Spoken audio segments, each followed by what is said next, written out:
Alright, this is how we roll here on my extreme drop today. You see here I got about a 48-foot spruce out back, and we're going to make that baby go out that way. And I'm going to drop it. If you notice, it's about a foot off the fence here. I got a big mountain here on the left. I got to lay that thing right down through there. The way I do it is I get me what I call a divining stick. And I take that thing and start shaking like this, and I point her right out there where this baby's got to go.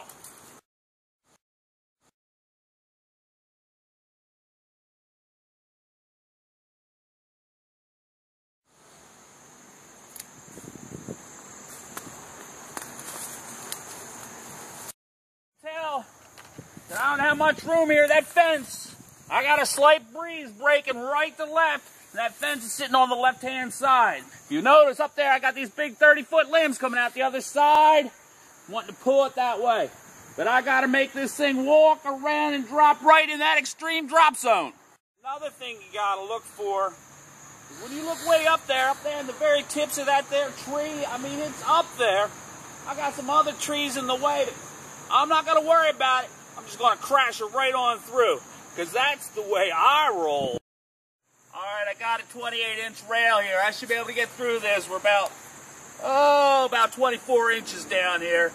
I'm going to start her up and drop her right down through there. Here we go. Look out.